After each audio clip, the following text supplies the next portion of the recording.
नमस्कार दोस्तों, मैं राजेश कुमार मल। तो आज के जो विषय है उसमें हम देखेंगे कोलाइडी विलयनों को बनाने की विधियां।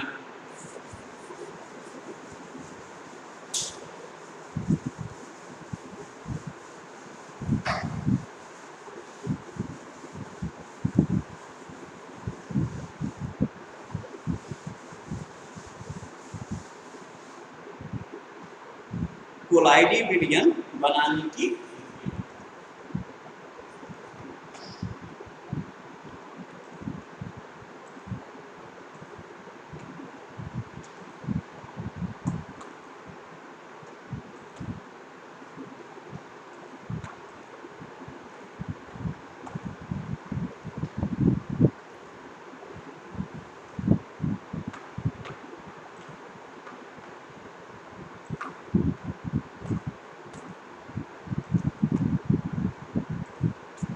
कोलाइडी विलयन बनाने की आपकी ये हो गई विधियां।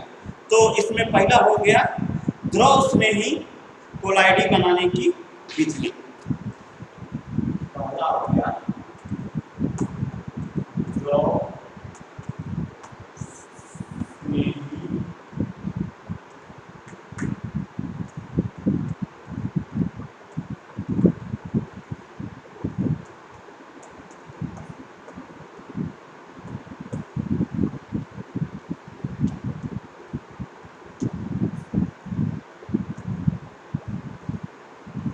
द्रव स्नेही कोलाइडी बनाने की विधि। तो जो द्रव से स्नेही जो कोलाइडी विलयन होते हैं उनको आप क्या कर सकते हैं, परिक्षेपण माध्यम और प्रक्षेपण अवस्था दोनों को आप एक साथ आसानी से मिलाकर और गर्म करके आप क्या कर सकते हैं, बना सकते हैं। यानी प्रक्षेपण अवस्था और परिक्षेपण माध्यम इन दोनों को आप मिला दीजिए और आसानी से ये बन जाएंगे और इसको बनाने के लिए किन्हीं विशेष विधियों की आवश्यकता नहीं पड़ती। अब बात करते हैं द्रव विरोधी साल बनाने की विधि।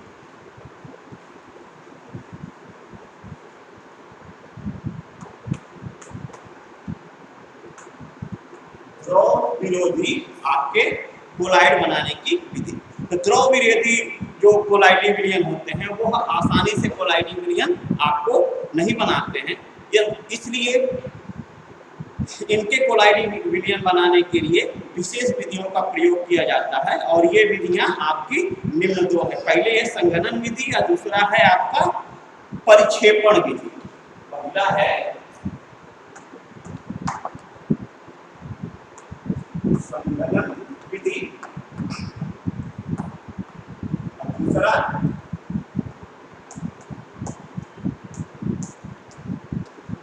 परिक्षेपण। संघनन विधि और परिक्षेपण विधि। तो अब बात करते हैं हम पहला अर्थात संघनन विधि।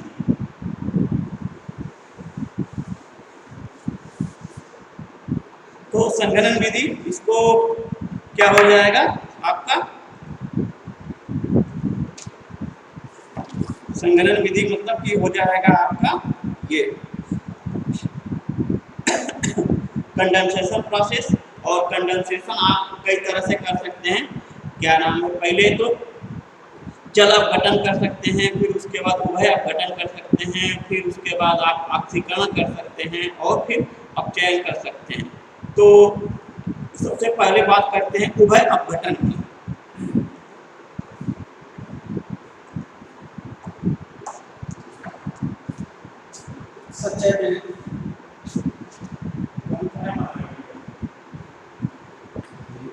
उभय अपघटन, तो इसमें क्या करते हैं कि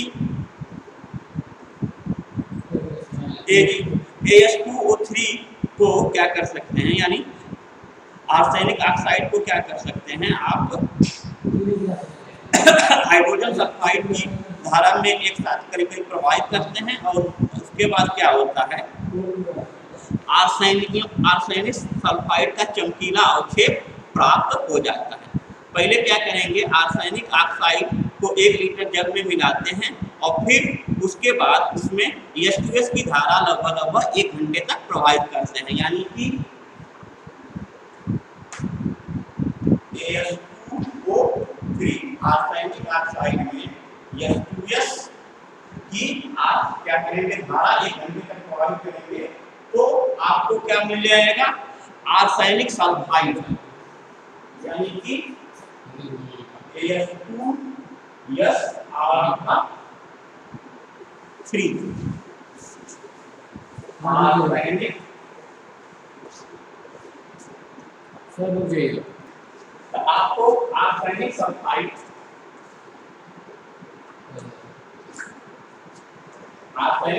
का क्या मिल जाएगा, पीला अवक्षय मिल जाएगा।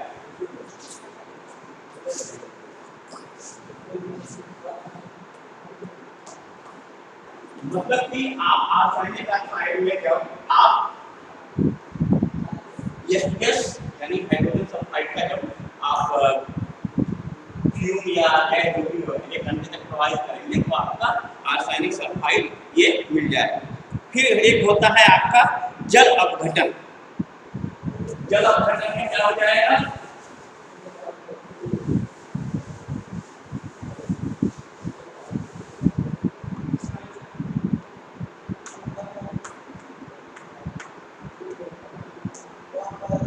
इसमें ले लेंगे फेरिक क्लोराइड यानी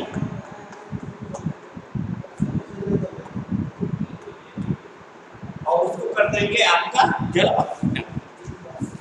तो फेरिक क्लोराइड ले लीजिए,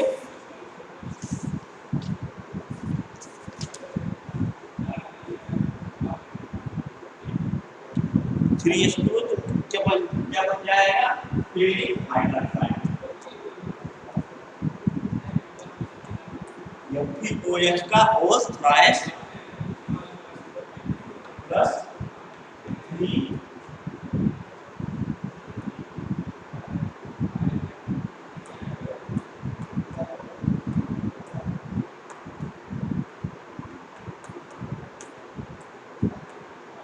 फेरिक हाइड्रोक्साइड, ये हो जाएगा आपका फेरिक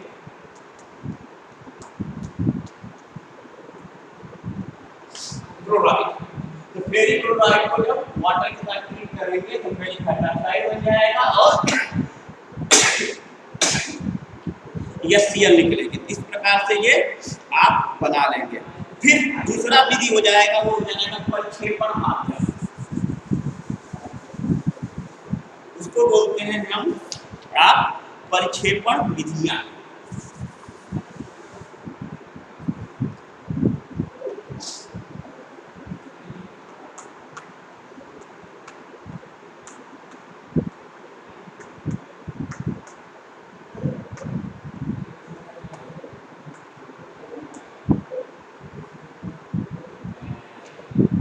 परिक्षेपण विधियां या डिस्पर्सन मेथड।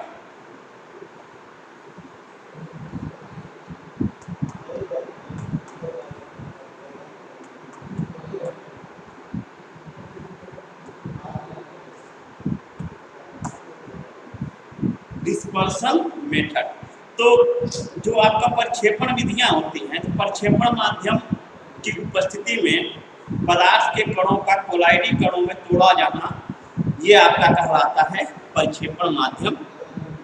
और इसमें पहला होता है आपका यांत्रिक प्रक्षेपण, यानी कि प्रक्षेपण माध्यम में आपके कोलाइडी कणों का क्या कणों का कोलाइडी कणों के रूप में तोड़ा जाना चाहता है, ये हो जाता है प्रक्षेपण विधियां। इसमें पहला होता है आपका यांत्रिक प्रक्षेपण।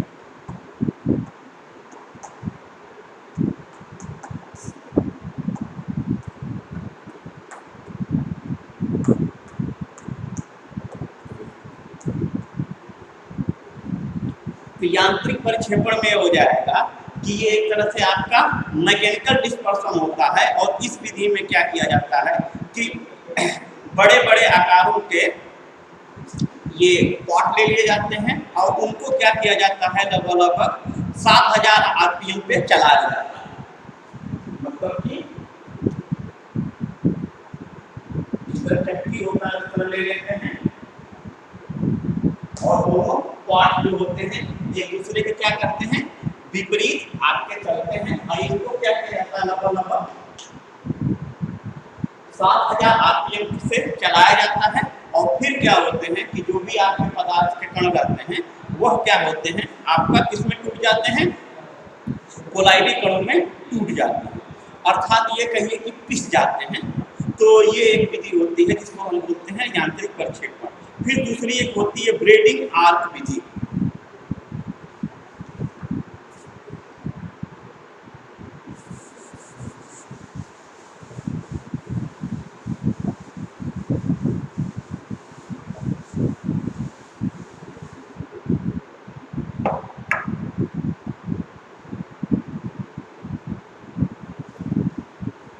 दूसरी एक विधि होती है जिसको बोलते हैं ब्रेडिंग आर्क विधि।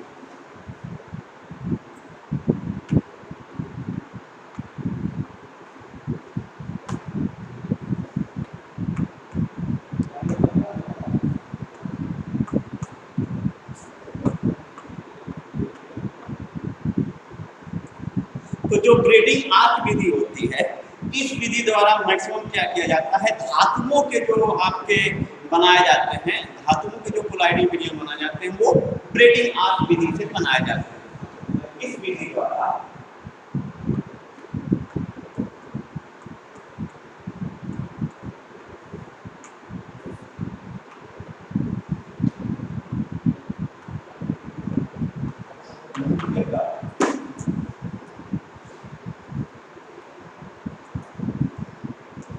धातुओं की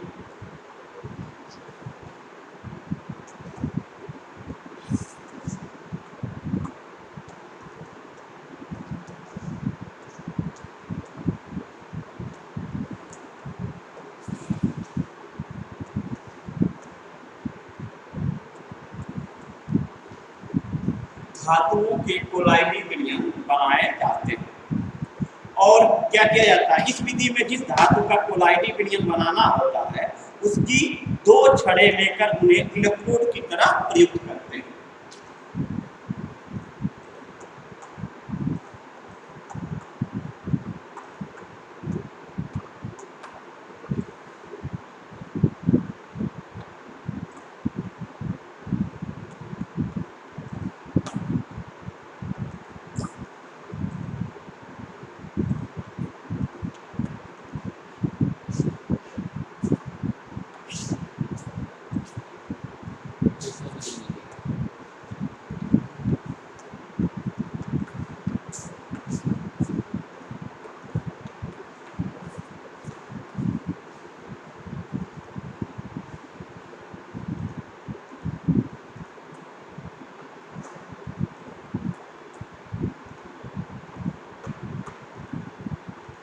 दो छड़ें लेकर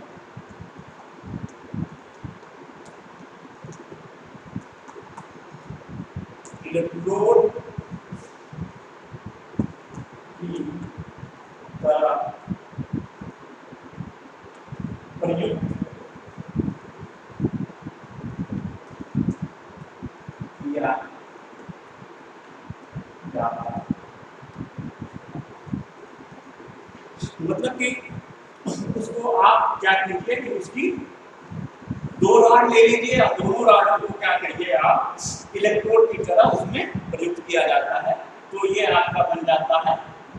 तो ब्रेडिंग आर्क विधि द्वारा इस प्रकार से हम क्या करते हैं आपका बनाते हैं। तो देखिए कैसे करते हैं।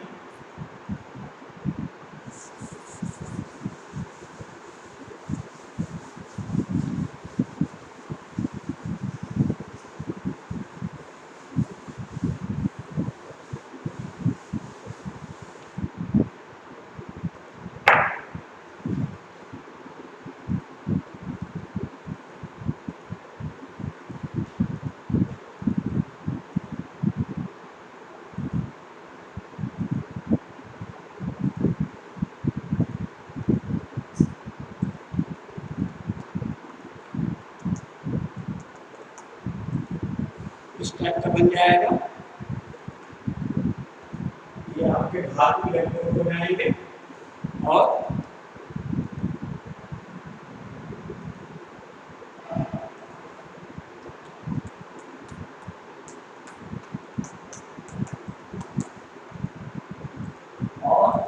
इधर क्या लगा दिया जाएगा, ठंडा रखने के लिए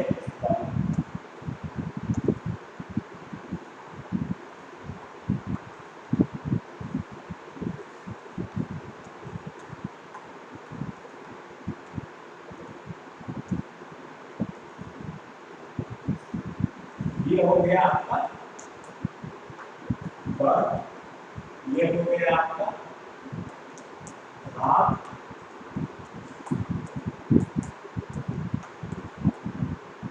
इलेक्ट्रोड, ये हो गया बर्फ और धातु इलेक्ट्रोड, और धातु इलेक्ट्रोड इसी से आपका जुड़ जाता है।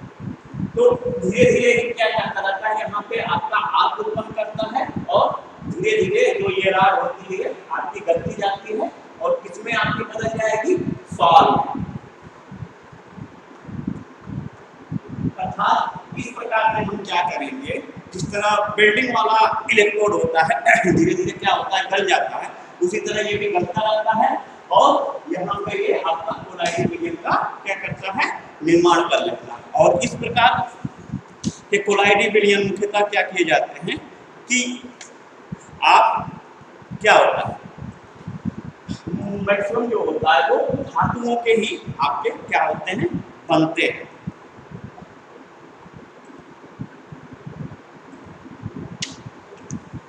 और विद्युत आग उत्पन्न होने के कारण जो उच्च ताप पे होता है, धातु क्या हो जाती है, इवोपरेट हो जाती है और ये आपका ये सॉल्व बन जाता है और फिर सॉल्व क्या होता है, इसको जब हम ठंडा कर लेते हैं तो ये कोलाइडल विलयन के रूप में बन जाता है। अब देखते हैं पेप्टीकरण या पेप्टाइजेशन।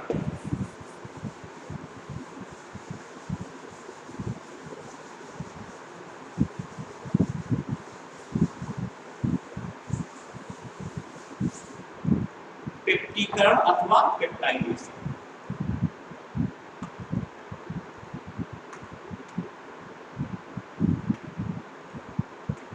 पेप्टीकरण और उसी को बोलते हैं पेप्टाइजेशन।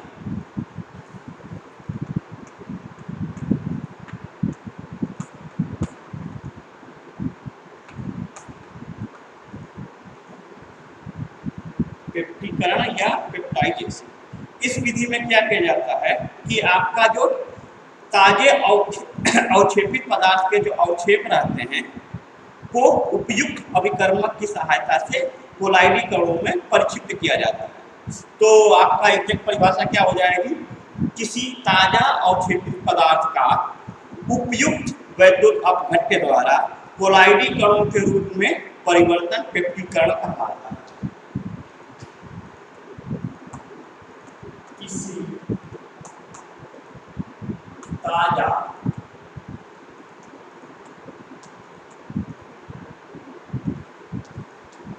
अवक्षेपित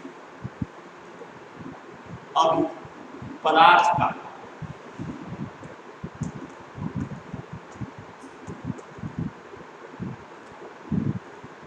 उपयुक्त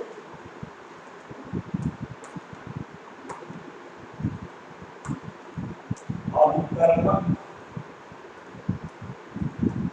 पदार्थ द्वारा कोलाइडल कणों के रूप में परिवर्तन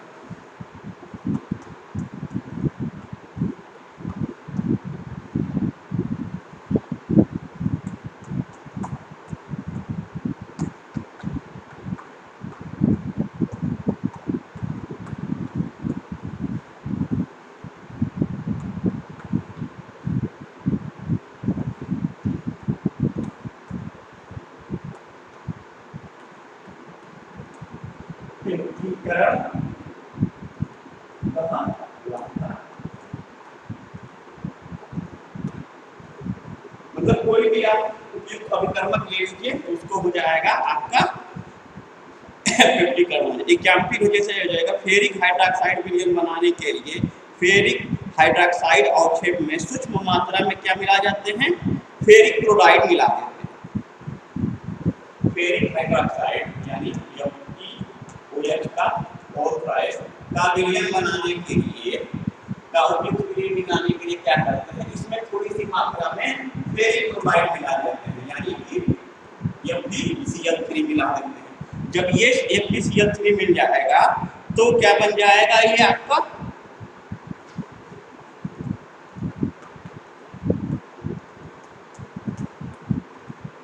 FeOH का मोल थ्राइस और इधर क्या बन जाएगा Fe3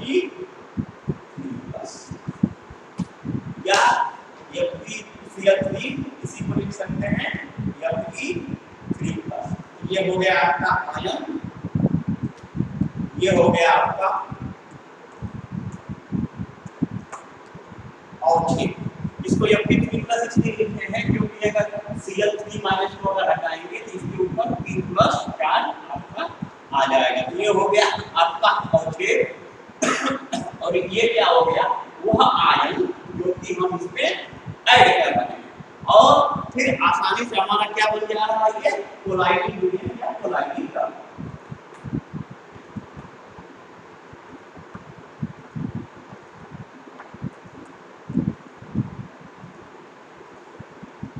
ये हमारा कोलाइडी बन जाएगा। तो क्या हो जाएगा किसी ताजा अवक्षेपित पदार्थ का उपयुक्त अभिकर्मक। तो ये हो गया आपका उपयुक्त अभिकर्मक पदार्थ। उपयुक्त अभिकर्मक पदार्थ द्वारा कोलाइडी कणों के रूप में परिवर्तन पेप्टीकरण कहलाता है या पेप्टाइजेशन आपका कहलाता है। तो ये आपका हो गया क्या अवक्षेप और उसके बाद क्या हो गया ये हो गया आपका आयन और आयन दोनों मिला के क्या हो गया इजीली एक दूसरे के साथ मिले और हमारा क्या बना दिए कोलाइडी विलयन बना दिए। तो इस प्रकार से ये कोलाइडी विलयन आपका आसानी से क्या हो जाएगा पेप्टीकरण द्वारा बन जाएगा। अब थोड़ा सा बात करते हैं कोलाइडी विलयन का शोधन कैसे किया जाता है।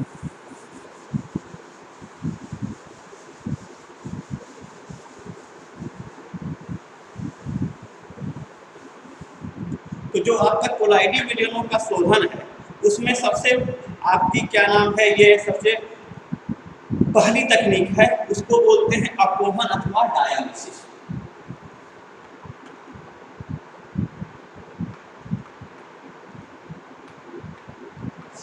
और इंग्लिश में क्या हो जाएगा डायलिसिस।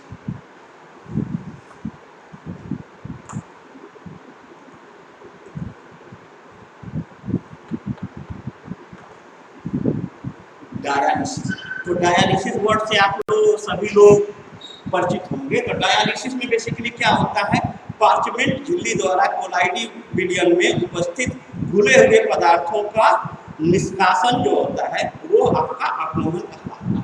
पार्चमेंट झिल्ली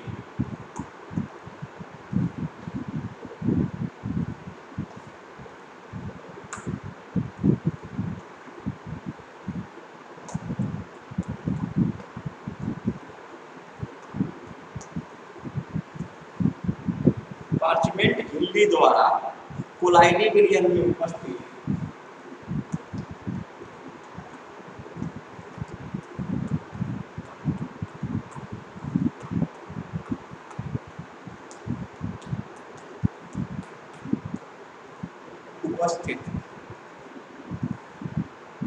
घुले हुए पदार्थों का निष्कासन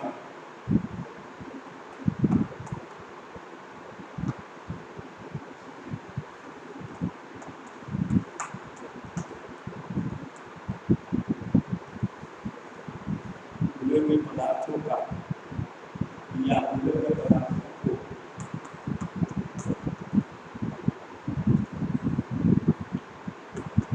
निष्कासित करना अपोहन अथवा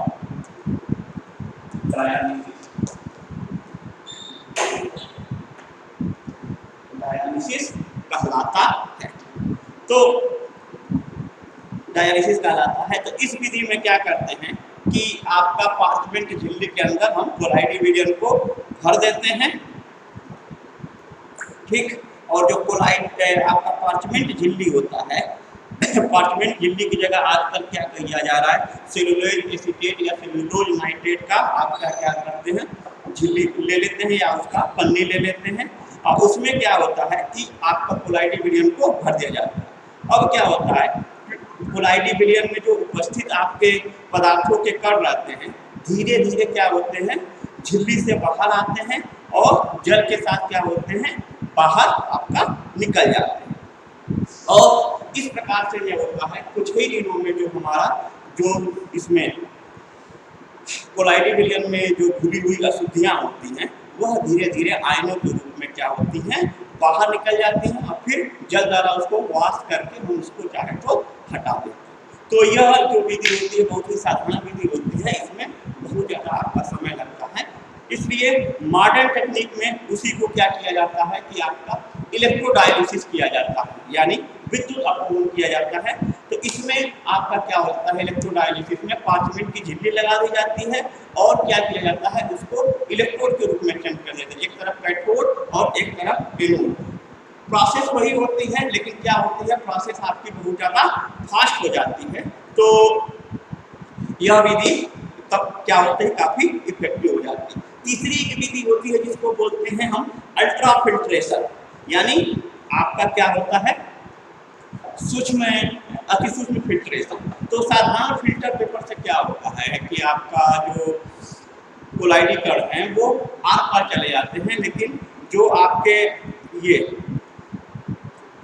लेकिन जब उसी फिल्टर पेपर को हम जिलेटिन में भिगो देंगे या इसमें फॉर्मेल्डिहाइड में भिगो देंगे या बिना फॉर्मेल्डिहाइड में भिगो देंगे तो वो अल्ट्रा फिल्टर का काम करने लगता है और उससे क्या होते हैं कि आपके कोलाइडी कण छल के बाहर नहीं जा पाते हैं। इस प्रकार से हम चाहे तो अल्ट्रा फिल्ट्रेशन के द्वारा भी कोलाइडी विलयन को क्या कर सकते हैं, कणों का हम आपका साफ कर सकते हैं। तो इस वीडियो में बस इतना ही। अगले वीडियो में ये देखा जाएगा कि जो कोलाइडी जो विलयन होते हैं उनके आगे और कौन कौन से गुण होते हैं। धन्यवाद।